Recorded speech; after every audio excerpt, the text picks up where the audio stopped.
Reddit pregunta, ¿cuál fue tu encuentro más tenebroso? Mi loco amigo terminó convirtiéndose en un asesino. Así que hoy ha sido un día particularmente lento en el trabajo y he estado matando el tiempo leyendo este tipo de historias. Tal vez haya pasado suficiente tiempo y pueda compartir la mía. Tenía un amigo que estaba realmente metido en el ocultismo. Desafortunadamente, fui yo quien hizo que se metiera en eso. Teníamos una apreciación mutua de lo paranormal y todas las cosas raras, así que pensé que el tema le interesaría. Empezó a profundizar en el tema hasta el punto de no hablar de nada más. De hecho, interrumpía una conversación y obligaba al sujeto a regresar a asuntos ocultos. Fue grosero, pero a veces las personas pasan por fases en las que su interés es todo lo que quieren hablar. Fue una ofensa mayormente perdonable. Creo que debería mencionar que este amigo en particular no tenía un círculo de amigos muy grande. Su depresión y su naturaleza introvertida lo retuvieron mucho en su interior. No tuvo la mejor suerte en relaciones con las mujeres. Su mundo era un poco pequeño y disfruté estar con él, así que hice todo lo posible para ser un buen amigo. No quería simplemente ignorarlo porque estaba actuando un poco más raro de lo normal. Honestamente, durante mucho tiempo fue un tipo totalmente normal. Charlábamos y jugábamos juntos en la PlayStation. A veces íbamos a ver películas, con mi novio acompañándonos. Todos pasábamos el rato en el parque y a veces íbamos a nadar. Las cosas empezaron a ir cuesta abajo cuando empezó a fumar DMT. Personalmente, creo que los psicodélicos son herramientas increíbles que pueden ofrecer otra visión de tu vida, pero deben tratarse con respeto. Mi amigo llegó al punto en que lo estaba haciendo él mismo, aparentemente, algo bastante fácil de hacer después de una escasa cantidad de investigación, y lo fumaba todos los días, varias veces al día. Para aquellos de ustedes que no están familiarizados con la sustancia, cuando la fuman, se transportan a un mundo diferente. Un plano de existencia completamente nuevo. Tu cuerpo y tu yo ya no existen. Solo estás explorando este paisaje onírico de realidad alternativa. Mi experiencia personal con esto me llevó a ver un dragón una vez en este caleidoscopio de cornucopia. La gente ve todo tipo de cosas diferentes en este estado. Imagínate lo que eso le hace a una persona cuando lo fuma más de 30 veces en un día. Empezó a decirme cosas como si fuera el Osiris reencarnado. Dijo que estaba viendo jeroglíficos egipcios por todas partes. Aparentemente, tuvo conversaciones de 1 hora con entidades en su habitación, incluso cuando no estaba fumando DMT. Por supuesto, me alarmé mucho al escuchar todo esto y le dije que necesitaba tomarse un descanso serio, sin drogas en absoluto durante unos meses para que pueda encontrar una base sólida en la realidad nuevamente. En este punto, todavía salía con él porque obviamente necesitaba ayuda y, como dije antes, no tenía muchos amigos que pudieran dársela. También era la oveja negra de la familia, así que sabía que no estaba recibiendo ningún tipo de apoyo de ellos. Mi amigo era muy cercano a su hermana y me comuniqué con ella en Facebook para expresarle mis preocupaciones. La presioné para que lo convenciera de buscar ayuda psiquiátrica porque estaba pasando el punto de no retorno. No estoy muy segura de si se tomó en serio mis mensajes, ya que no nos conocíamos mucho. Además, ella es al menos 6 años menor que nosotros y posiblemente no entendió cuán grave se estaba volviendo la situación. En cualquier caso, saltaré ahora a la parte donde las cosas comienzan a ponerse realmente espeluznantes. Mi novio había hecho arreglos para pasear con nuestro amigo en el parque. Realmente no quería ir porque sentía que necesitaba un descanso de él y sus desvaríos sin sentido. Simplemente no podía lidiar con eso en ese día en particular. Mi novio dijo que no estaba tan mal y fuimos de todos modos. Llegamos al parque y él fue el mismo de siempre, despotricando sobre Egipto e inventando dioses de los que solo él sabía la verdad, etc. También tenía un gran cuchillo de caza con el que jugueteaba todo el tiempo que estuvimos de paseo. Nos dijo que lo había estado usando en magia ceremonial y que ayudaba a desterrar los pensamientos negativos. Me puso extremadamente inquieta. Hacía esta cosa donde tomaba el cuchillo y hacía movimientos punzantes cerca de su corazón o cabeza, como si se estuviera pinchando a sí mismo. Todo mientras mantenía una conversación conmigo o con mi novio. Creo que ambos estábamos realmente nerviosos y no sabíamos qué decir o hacer al respecto. Traté de distraerlo de hacerlo mencionando otros temas que podrían interesarle, pero él siguió con su ritual. Ten en cuenta que estábamos caminando por un sendero, por lo que no era como si pudiéramos despedirnos en ese momento. Tuvimos que caminar de regreso a nuestro auto y dejarlo en su auto. Mi novio tuvo la brillante idea de que deberíamos almorzar después de nuestra caminata, a pesar de que yo estaba haciendo todo lo posible para darle una mirada que decía, ¿por qué crees que quiero pasar más tiempo con este loco? Pero no debe haber sido muy efectivo, o mi novio me estaba ignorando. Llegamos al restaurante y mi novio entra corriendo a buscar comida. Me quedo solo en el auto con nuestro amigo y trato de actuar como si estuviera navegando en mi teléfono, cuando en realidad estaba mirándolo y escuchándolo tan fuerte como podía y con atención. Mi novio regresa y me quejé de que estaba cansada, que ha sido un día largo, entre otras cosas.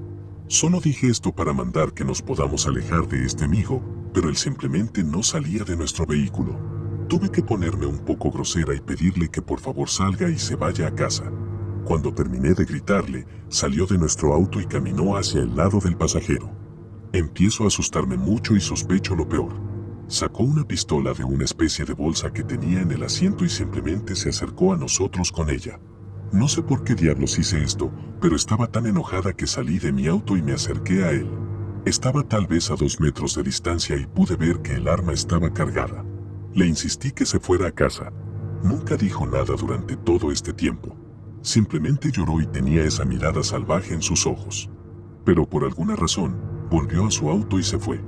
Le dije a mi novio que obviamente nunca volveríamos a salir con él y que ni siquiera quería que volviera a hablar con él. Una vez más, me acerqué a su hermana y le hice saber que tenía un arma. Se las arregló para quitárselo de alguna manera, pero al final sirvió de poco y nunca volví a saber nada más de él. Había pasado casi un año y recibí una llamada alrededor de las 11 p.m. una noche que me despertó. Era un hombre que decía ser detective en Gallatin, Tennessee y mi corazón da un vuelco. Empecé a sudar e inmediatamente pregunté qué pasó. Aparentemente, mi antiguo amigo apuñaló a alguien hasta matarlo el día de Halloween. No conozco todos los detalles y los artículos de noticias al respecto son un poco escasos. Todo es realmente surrealista y me siento como si tuviera suerte de que no me dispararon el verano pasado. Todo esto resultó mucho más largo de lo que pretendía, pero esa es la historia. Todavía me siento asustada por todo el calvario y me siento un poco enferma después de escribir todo esto.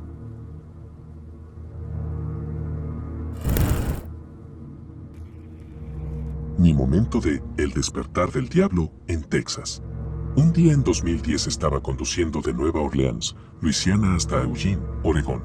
Éramos solo yo y mi pitbull en una casa rodante Uaul cargada con todas nuestras pertenencias en la parte trasera.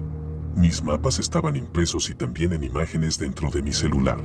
Creo que los primeros teléfonos inteligentes aparecieron en esa época, pero yo no tenía ninguno. El servicio de telefonía celular también era mucho más irregular y hubo largos tramos a través del desierto donde no tuve servicio durante cientos de kilómetros. Conducía por un tramo solitario de la carretera a través del centro de Texas cuando me di cuenta de que no había visto una ciudad o una salida hacia una estación de servicio hace un buen tiempo y que mi enorme casa rodante tenía muy poca gasolina. Justo cuando empiezo a desesperarme por la poca gasolina que quedaba en el tanque, veo que estaba cerca de un pequeño pueblo y decidí detenerme allí. Estaba tan preocupada por otras cosas que nunca presté atención al nombre del pueblo, pero solo había unas 6 calles en todo lugar. Lleno el tanque y me preparo para volver a la carretera. Juro por mi vida que no podía encontrar la salida de ese pueblo. Di la vuelta a la ciudad unas 4 veces y comienzo a sentirme tan frustrada de que eso suceda siendo una ciudad tan pequeña. ¿Cómo no pude encontrar la salida? Literalmente puedo ver la carretera pero no puedo llegar a ella. Volví a la gasolinera para pedir direcciones.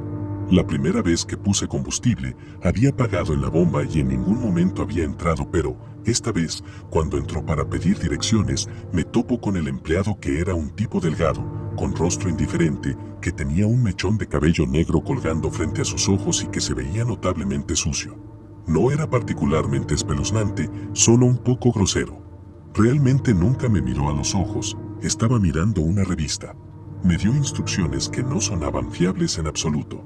Me dice que tome un camino que me llevaría a la autopista en unos 27 kilómetros. Por un momento me quedó estupefacta. Debo señalar que no conduje tan lejos para llegar de la carretera a este lugar, así que ¿por qué estaba tan lejos para volver a ella? Literalmente podía ver la carretera desde la ciudad.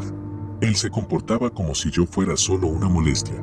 Podía elegir seguir sus instrucciones o no, pero me dio una explicación sobre una curva de la carretera que realmente no tenía sentido. Como sea, oí sus instrucciones y fui en dirección a la puerta. Cuando llegué al estacionamiento, todo mi cuerpo comenzó a temblar violentamente y mi corazón comenzó a acelerarse aparentemente sin razón alguna. Me metí en la camioneta y tan pronto como puse la llave en el encendido me eché a llorar. Tuve la sensación de que, sin importar cuán indiferente actuara, este hombre tenía malas intenciones. No sabía qué, pero supe en ese mismo momento que no había forma de que pudiera seguir sus instrucciones.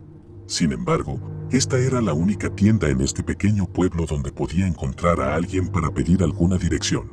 Decidí que no me importaba si este pueblo parecía haber salido de una dimensión desconocida, iba a dar vueltas hasta que encontrara mi propia salida, aunque me llevara toda la maldita noche. De pronto, una camioneta roja muy oxidada se detiene. De ahí baja un hombre de notable apariencia tejana, fornido, con botas y ropa de trabajo pesado. Sin siquiera pensarlo, bajé de mi vehículo y me acerqué a él rápidamente pero con cautela. Mirándolo a los ojos, podía notar que era una persona amable y dócil. Le pedí indicaciones de cómo llegar a la autopista. Le dije que sabía que era una tontería, pero parecía que no podía encontrar el camino de regreso. Parecía preocupado porque me veía visiblemente molesta, así que trató de hacer mejorar mi humor contando algunos chistes y muy alegremente me dio instrucciones para un desvío en una curva cerrada justo al final de un pequeño túnel de concreto por el que había pasado varias veces. Dijo que a menudo ese tramo de calle confunde a los viajeros porque es muy difícil de ver y que necesita señalizaciones. Con una sensación de hundimiento en el estómago, le pregunto cuántos kilómetros había de regreso a la carretera. El amable señor se rió y, con una mirada divertida, me dice, kilómetros. Diría que son 250 metros como máximo, puedes ver la carretera desde aquí. En este punto no pude evitarlo, tenía que saber. ¿Qué pasa si conduzco de esta forma? Y le di las direcciones que me había dado el hombre de la tienda. El señor tejano me miró muy raramente y me preguntó cómo sabía de esa ruta. Estaba bastante lejos y, por lo general, solo los lugareños lo saben. Así que le dije. Estuvo en silencio durante unos minutos y luego preguntó si tenía un mapa del estado. Le respondo que no, solo mi búsqueda del mapa, que no fue útil en esta situación. Va a su camioneta y toma un mapa local andrajoso de su guantera. Extendiendo para mí, traza la ruta que describí. La forma en que el hombre de la gasolinera me había dicho que me alejara de la ciudad, lejos de la interestatal, conducía aparentemente al medio de la nada. El señor tejano me dijo que el camino recorría unos 27 kilómetros, justo antes de terminar en el desierto. Le pregunté qué había allá afuera y me dijo que no más que algunos autos en desguace y algunos remolques y casas rodantes, todas propiedades de una misma familia. Esta era conocida localmente como una familia de alborotadores, drogadictos y alcohólicos, y estas eran las cosas más livianas que la gente del pueblo decía sobre ellos. El empleado era parte de esta familia y vivía por ese camino. Nunca olvidaré la mirada en los ojos del señor tejano cuando me dijo esto. También me dijo que fui inteligente por escuchar mis instintos y me dijo que tuviera cuidado al viajar por ahí. No sé si el hombre de la gasolinera quería las pertenencias en la parte trasera de mi casa rodante o lo que estaba en el asiento del conductor, pero afortunadamente no tuve que averiguarlo. Asegúrate de siempre cerrar con llave tus puertas. Soy un chico de 23 años. Vivo en un vecindario bastante seguro y, por lo general, siempre cierro con llave las puertas. Anoche aparentemente no lo hice. No pasó mucho tiempo después de haber sacado a mis perros y estaba apagando la televisión y las luces cuando uno de mis perros comenzó a gruñir. No era extraño, ya que a veces hace eso cuando la gente pasa por el frente de la casa, aunque solo se lo hace a ciertas personas. Luego escuché que se abría la puerta principal y alguien entró. Mi perro comenzó a ladrar. Mi otro perro, que ama a todas las personas, vino corriendo desde la otra habitación para saludar a nuestro invitado. Al mismo tiempo estaba reaccionando a lo que estaba pasando y dije, ¿quién demonios eres tú? De pie en el pasillo había un chico de unos 20 y tantos años, delgado y alto. En el momento en que nos topamos, el chico me dice, oh, espera. No creo que esté en el lugar correcto. Realmente parecía confundido. Respondí con un, diablos, no, no lo estás, sal de mi casa. Se disculpó y dijo que venía a pasar el rato con un amigo y que accidentalmente fue al lugar equivocado. Le pregunté qué casa estaba buscando y me dijo un número que estaba a solo un par de números del mío. Se disculpó de nuevo y se fue. Parecía amable y no amenazante, pero todavía estaba un poco asustado. Esta mañana estaba listo para reírme de todo el asunto. Planeaba contarle a la pareja vecina lo que pasó. No los conozco muy bien, pero hemos hablado antes. Cuando estaba sacando a mis perros me encontré con uno de ellos. No quería parecer que estaba enojado o asustado por lo que sucedió, así que casualmente dije, estoy seguro de que te lo contó, pero tu amigo me hizo una visita sorpresa anoche. Mi vecino me dio una mirada confusa y me dijo, ¿de qué estás hablando? Tu amigo. Entró en mi casa anoche pensando que era tu casa. Mi vecino se quedó callado por un segundo y luego dijo, no quiero alarmarte, pero no tengo ni idea de lo que estás hablando. No vino ningún amigo anoche a nuestra casa.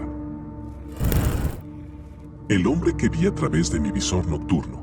Soy cazador y me gusta cazar jabalíes. Aunque he estado cazando ciervos y se sabe que siempre tengo un pavó para el Día de Acción de Gracias, principalmente cazo jabalíes. Para aquellos de ustedes que no saben, los jabalíes son un gran problema en los Estados Unidos.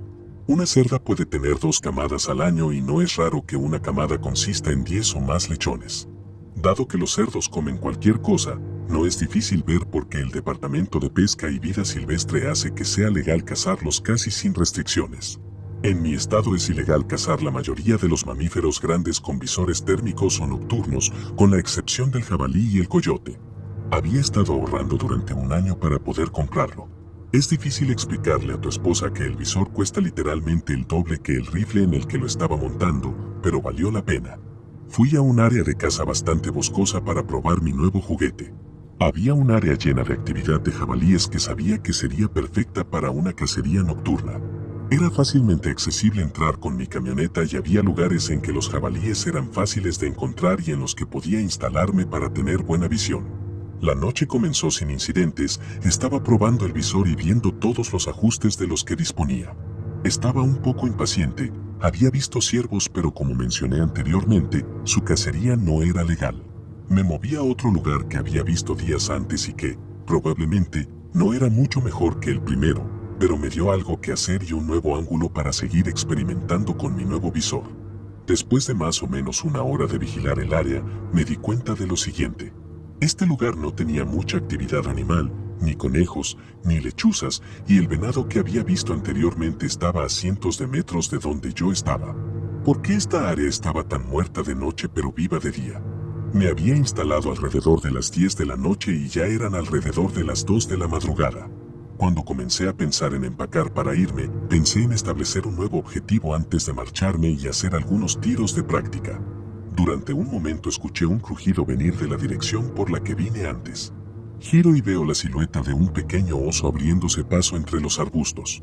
Es importante tener en cuenta que mi visor no es exactamente de visión nocturna. Es un visor térmico, como una versión en blanco y negro de los que ves en las películas de depredadores. Ajusté mi rango y me acerqué un poco.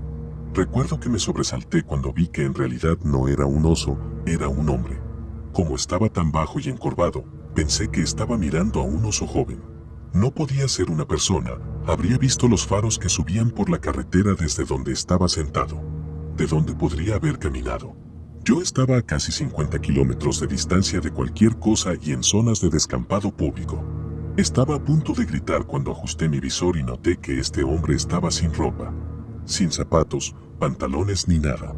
Recuerdo estar perturbado por sus movimientos, como los de una ardilla o algo así. Nervioso y agarrando el follaje, olfateando y palmeando un árbol. Ese era mi árbol donde estuve apoyado antes. El pensamiento de que podría olerme me aterrorizó. De repente esa cosa hizo algo sobre lo que todavía tengo pesadillas hoy. Se puso en cuclillas y colocó sus manos en la tierra entre sus pies y miró fijamente hacia arriba y lo escuché. Una voz que venía de esa dirección, una voz muy femenina y convincente. ¡Ayuda! Estoy perdido. Hubo una larga pausa, pero ninguno de los dos movió un músculo. El centro de mi visor estaba apuntado a la tierra frente a sus pies. No me atrevía a apuntarle directamente, iba en contra de todo lo que me habían enseñado sobre armas de fuego. En ese momento pensé que si de verdad estaba perdido o era alguien que se había vuelto loco estando solo allí. Cuando lo escuché de nuevo gritó, «Ayuda por favor, no puedo caminar». Fue entonces cuando pensé que decía tonterías. No solo podía caminar, cuando lo vi por primera vez estaba atravesando la tierra con facilidad para una persona desnuda, también que lo confundí con un oso. Eso era una maldita trampa, este tipo estaba tratando de atraerme hacia él como si fuera una damisela en peligro. Afortunadamente, la falta de actividad antes me había hecho empacar la mayor parte de mi equipo. Creo que puede que haya dejado un sombrero y una almohadilla para sentarme, pero no me importaban. Aparté los ojos de él por un momento para ponerme la mochila. Me abroché la correa del pecho y me apresuré a buscar mi rifle. Para mi horror, él estaba en la misma posición, pero su rostro estaba mirando en mi dirección y juro que lo vi sonreír. El visor térmico tiene un efecto que hace que los ojos del objetivo parezcan blancos. ¿Cómo demonios me había oído levantarme y ponerme el equipo? Debe haber estado fácilmente a 150 metros de distancia. «Vete al diablo», grité en esa dirección. Se puso de pie y dio un par de zancadas largas en mi dirección e instintivamente quería disparar, pero ¿qué le diría a la policía? No estaba dispuesto ni preparado para dispararle a alguien. Estaba tratando de detener mi temblor y supe que mi voz se había quebrado un poco cuando le grité. Estaba aterrorizado, y ese enfrentamiento probablemente solo duró 1 o 2 minutos, tal vez menos, pero se sintió como una eternidad. En un instante giró a la izquierda hacia la línea de árboles frente a la carretera. Desapareció entre la maleza y disparé una bala volando alto en su dirección. Puse un cargador lleno y traté de guardar el anterior, pero se me cayó y no me molesté en buscarlo. No estaba lejos de mi camioneta y quería salir de allí. Podía escucharlo en la distancia, gritando con un extraño sonido que podría haber sido una risa o un llanto. Corrí por el sendero y llegué a mi camioneta sin aliento. Tiré mi equipo en la cabina, pero dejé el rifle en el asiento del pasajero y aceleré. Durante mucho tiempo conté esa historia desde la perspectiva de haber visto a un drogadicto trastornado viviendo de la tierra como una especie de hombre de las cavernas. Lo informé a Pesca y Caza, pero todo lo que hicieron fue regañarme por cazar solo de noche y nunca recibí una notificación. No fue hasta que conté esta historia en un viaje de campamento que mi sobrino me habló de wendigos y hombres lobo. Mi historia lo asustó muchísimo porque el lugar donde estábamos acampando era técnicamente el mismo bosque en el que había visto a esa cosa, solo a 80 kilómetros al este. Estaba tan asustado que su mamá tuvo que llevarlo a casa, estaba muy enojada conmigo. No estoy diciendo que lo que vi definitivamente fuera un wendigo o un hombre lobo. Estoy diciendo que si tal cosa existe, es posible que me haya salvado a cuenta de balas esa noche. De cualquier manera, pensé en compartir esta experiencia.